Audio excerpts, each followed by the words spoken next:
নমস্কাৰ SSC আসাম 2.0 চেনেলৰ অন্য এটা নতুন ভিডিঅ'লৈ আপোনালোক সকলোকে স্বাগতম জনাইছোঁ। এই ভিডিঅ'টোত আমি অহাকালি অনুষ্ঠিত হ'বলগীয়া আসাম পুলিচ আৰু DME এক্সামৰ বাবে ফাইনেল মক টেষ্ট আলোচনা কৰিম। বলক ভিডিঅ'টো আৰম্ভ কৰোঁ। আমাৰ ফাৰ্ষ্ট কুৱেশ্যনটো হ'ল গোৱালপাৰা জিলাত অৱস্থিত বাদুংডুপ্পা কেন্দ্ৰ কোনে প্ৰতিষ্ঠা কৰিছিল?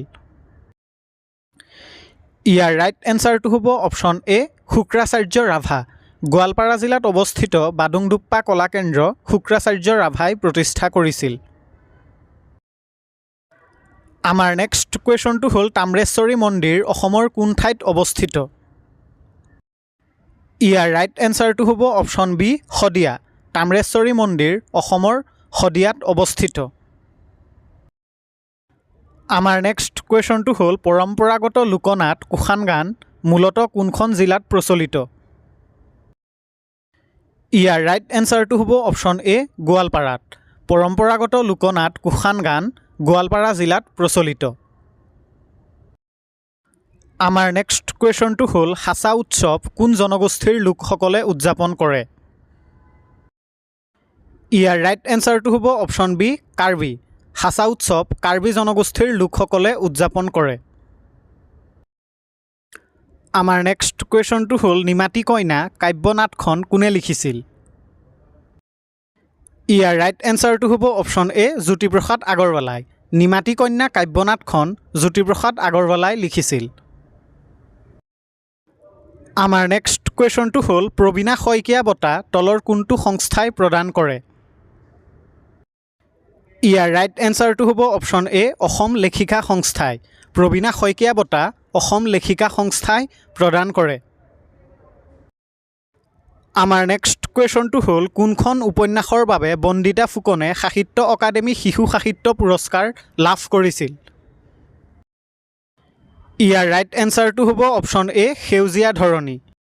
সেউজীয়া ধৰণী উপন্যাসৰ বাবে বন্দিতা ফুকনে সাহিত্য অকাডেমী শিশু সাহিত্য পুৰস্কাৰ লাভ কৰিছিল। আমাৰ নেক্সট কুৱেশ্যনটো হ'ল কোন চনৰ পৰা বড়ো ভাষাত সাহিত্য অকাডেমী বঁটা আগবঢ়োৱা হয়? ইয়াৰ ৰাইট এনচাৰটো হ'ব অপশ্যন চি 2005 চনৰ পৰা। 2005 চনৰ পৰা বড়ো ভাষাত সাহিত্য অকাডেমী বঁটা আগবঢ়োৱা হয়। আমাৰ নেক্সট কুৱেশ্যনটো হ'ল তলত উল্লেখ কৰা কোনজন সাহিত্যিকক নীলা বাইদেউ নামেৰে জনা যায়? ইয়াৰ ৰাইট এনচাৰটো হ'ব অপশ্যন এ নিৰ্মল প্ৰভা বৰদলৈক। নিৰ্মল প্ৰভা বৰদলৈক নীলা বাইদেউ নামেৰে জনা যায়। আমাৰ নেক্সট কুৱেশ্যনটো হ'ল অসমৰ ৰাজ্যিক কৰ্কট প্ৰতিষ্ঠানটো ক'ত অৱস্থিত? ইয়াৰ ৰাইট এনচাৰটো হ'ব অপশ্যন এ গুৱাহাটীত। অসমৰ ৰাজ্যিক কৰ্কট প্ৰতিষ্ঠানটো গুৱাহাটীত অৱস্থিত। আমাৰ নেক্সট কুৱেশ্যনটো হ'ল পানীদিহিং পক্ষী অভয়াৰণ্য অসমৰ কোন জিলাত অৱস্থিত? ইয়াৰ ৰাইট এনচাৰটো হ'ব অপশ্যন বি শিৱসাগৰ। পানীদিহিং পক্ষী অভয়াৰণ্য অসমৰ শিৱসাগৰ জিলাত অৱস্থিত। আমাৰ নেক্সট কুৱেশ্যনটো হ'ল ব্ৰহ্মপুত্ৰ নদীৰ দক্ষিণ পাৰৰ ডাঙৰ উপনৈখনৰ নাম কি?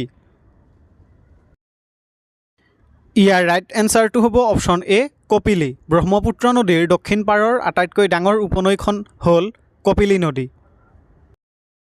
আমাৰ নেক্সট কুৱেশ্যনটো হ'ল 1917 চনত অসম সাহিত্য সভাৰ প্ৰথম অধিৱেশন ক'ত অনুষ্ঠিত হৈছিল?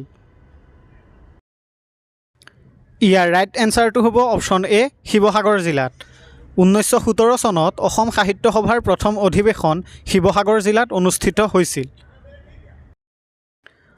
আমাৰ নেক্সট কুৱেশ্যনটো হ'ল চন্দ্ৰকুমাৰ আগৰৱালাৰ প্ৰতিমা কাব্যগ্ৰন্থটি কোন চনত প্ৰকাশিত হৈছিল? ইয়াৰ ৰাইট এনচাৰটো হ'ব অপশ্যন ডি 1913 চনত। চন্দ্ৰকুমাৰ আগৰৱালাৰ প্ৰতিমা কাব্যগ্ৰন্থটি 1913 চনত প্ৰকাশিত হৈছিল। আমাৰ নেক্সট কুৱেশ্যনটো হ'ল বিষ্ণু ৰাভাক কলাগুৰু উপাধি কোনে প্ৰদান কৰিছিল? ইয়াৰ ৰাইট এনচাৰটো হ'ব ডক্টৰ সৰ্বপল্লী ৰাধাকৃষ্ণন। বিষ্ণু ৰাভাক ডক্টৰ সৰ্বপল্লী ৰাধাকৃষ্ণনে কলাগুৰু উপাধি প্ৰদান কৰিছিল। আমাৰ নেক্সট কুৱেশ্যনটো হ'ল অসমৰ তৃতীয়টো বোলছবি মনুমতী কোনে পৰিচালনা কৰিছিল? ইয়াৰ ৰাইট এনচাৰটো হ'ব অপশ্যন এ ৰোহিণী কুমাৰ বৰুৱা। অসমৰ তৃতীয়টো বোলছবি মনুমতী ৰোহিণী কুমাৰ বৰুৱাই পৰিচালনা কৰিছিল?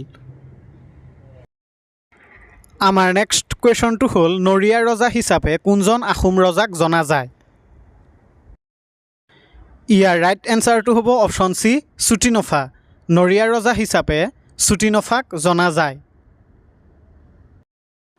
আমাৰ নেক্সট কুৱেশ্যনটো হ'ল শেহতীয়াকৈ অসম গৌৰৱ সন্মান লাভ কৰা পাৰ্থিৱ গগৈ কোনটো খেলৰ সৈতে জড়িত?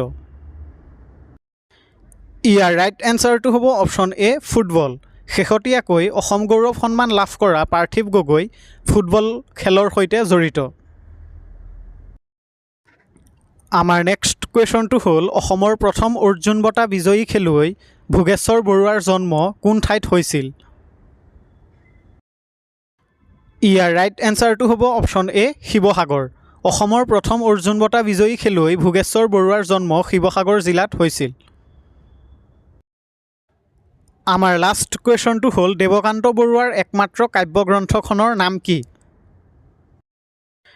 ইয়াৰ ৰাইট এনচাৰটো হ'ব অপশ্যন বি সাগৰ দেখিছা। দেৱকান্ত বৰুৱাৰ একমাত্ৰ কাব্যগ্ৰন্থখন হ'ল সাগৰ দেখিছা।